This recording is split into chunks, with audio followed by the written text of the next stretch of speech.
5 or 6 days ago in my last Hunter video, I talked about the Verity and Combination Blow Grapple Hunter. I said I didn't really like building 3 stacks of Combination Blow, and then after that having to build 5 stacks of Verity's Brow and manage both of them at the same time, and then make sure I'm going in and out of invisibility at proper times and landing a 1-2 punch or something extra on top of that. I also didn't want to have to use the Navigator exotic for those grapple points, or have to get 200 grenade stat while maintaining 70 in melee and class, cause you basically need tier 4 or 5 armor for that, or really good tier 3 rolled armor. So after reading through all of your guys' comments on that video, I took it upon myself to build my own version. I wanted to make it feel more enjoyable and smooth to play. I wanted to use the grapple ability way more because it's such a fun ability in Destiny 2. I also wanted to bring in things that would help my teammates survive in harder content. This includes strand clones that you leave up in the air for crowd control, and amplified for that 15% damage reduction for everyone on your team. But in doing so, I didn't want to give up that powerful damage and survivability that comes with this build. Well, I think if you guys watch the gameplay and try this build out for yourself, you will have a new favorite Hunter build. I really do think it's that good, and that's because the gameplay loop is very simple but very addictive to play. You just use your Ascension ability to start out. Just a small jump in the air and hit your class ability, right? This leaves a strand clone in the air that every enemy targets. This provides crowd control for you and your entire team, and then you also made yourself amplified for that 15% damage reduction, and any teammates that were around you, you made them amplified as well. And by leaving that strand clone in the air, you're taking all the aggro away from your teammates. Once you've used Ascension, you just choose your target out of the air and grapple to them for that strong grapple punch thanks to our exotic and stats that we're using.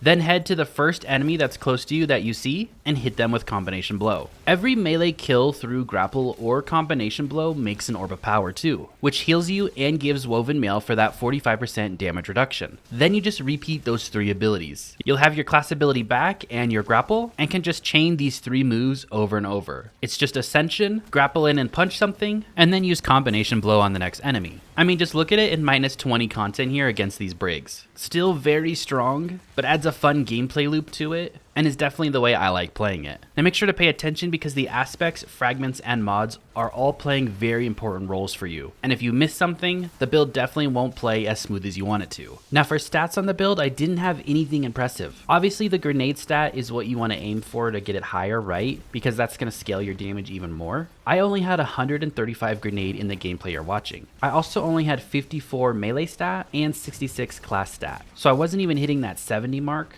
and I definitely wasn't getting close to 200 grenade. But as you can see in the gameplay, the way I have the build set up is these numbers are perfectly fine. But of course, if you can push any stat up, I would push that grenade stat up higher. You can get up to a 65% damage bonus, right? I think I had around a 20% damage bonus in this video, so that would always help. As far as the artifact mods go, the only thing that really benefits this build is Shield Crush. When we have Woven Mail, we get melee recharges faster and deals increased damage, and then while we're amplified at Radiant, our grenade recharges faster and deals increased damage. With this build, we have Woven Mail up all the time, and we have Amplified and Radiant up all the time. So just slot that in and you're good to go. For your super, I like to take Silk Strike. This just is going to provide our Woven Mail for us, and it's still the best damage reduction when we're running this type of build. Of course, take Gambler's Dodge, so when you use your class ability, we get our melee back. Our melee is Combination Blow, and this increases your melee damage when defeating a target, and it can stack 3 times. And when you defeat targets with this, it grants you class ability energy, and that's scaled based on your class stat. And for your grenade, we're gonna take grapple. Remember that grapple counts as both a grenade and a melee. For your 2 aspects, we'll take Ascension and Threaded Spectre. We basically already went over both of these. Ascension shoots you up into the air, makes you amplified, makes your teammates amplified, and jolts all enemies around you that were underneath you. And then Threaded Spectre leaves a clone in the air. This clone can take significant damage while up in the air. It takes all the aggros of enemies, and then it also can explode for good damage. Now for fragments on the build, the first one I want to talk about is Facet of Mending. Grenade Final Blows cure you,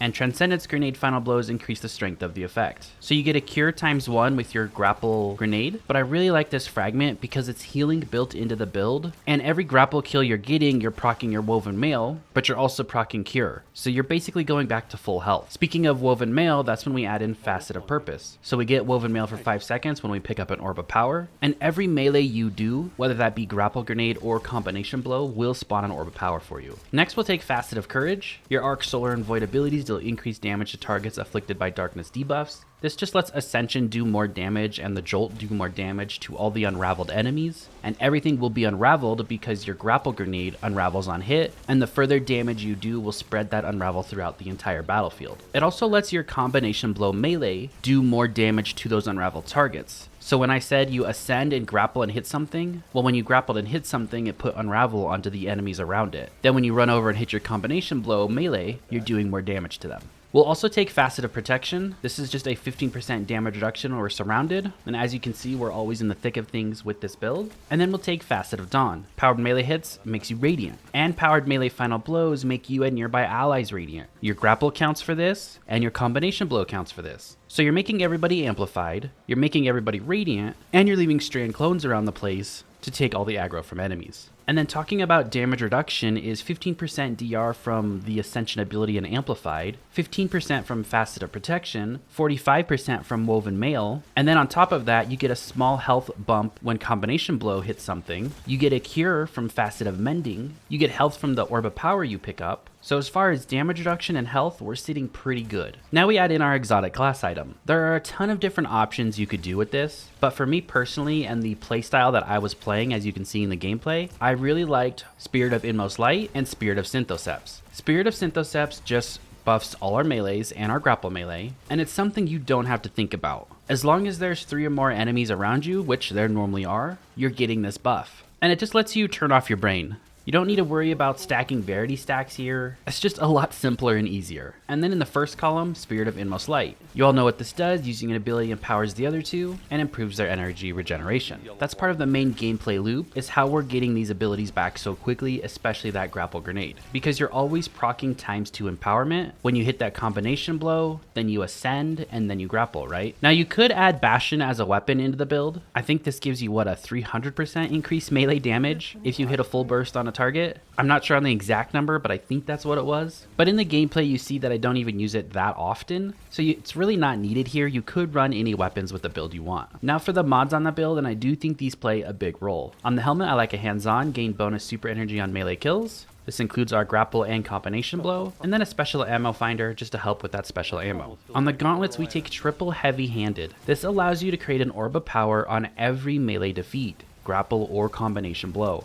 You need that orb of power. You instantly pick up that orb of power because you're literally standing on top of the thing that you just meleeed and killed, but Ascension will also scoop that up for us too. But those orbs of power are huge for damage reduction. On the chest piece, it's just your damage reduction mods, so match whatever activity you're doing. On the boots, we take a recuperation, so we get extra health when we pick up an orb of power. We take an innervation, reduce grenade cooldown each time you pick up an orb of power, and absolution, reduce all ability cooldowns each time you pick up an orb of power. And we're picking up that orb of power on every melee defeat. For the class item, we'll take Powerful Attraction. You automatically collect those orbs of power when you use your Ascension ability, and then I slotted Double Bomber in. It just made sure that I had that grapple grenade back. I could ascend, grapple punch melee, combo punch melee, ascend, and grapple punch melee, and just keep going through that combo. I hope you guys enjoyed the video. I hope you found it helpful, and I really do hope you try this build because I think you'll really enjoy it. Thank you so much for watching, and I'll see you all in the next video. Have a great rest of your day.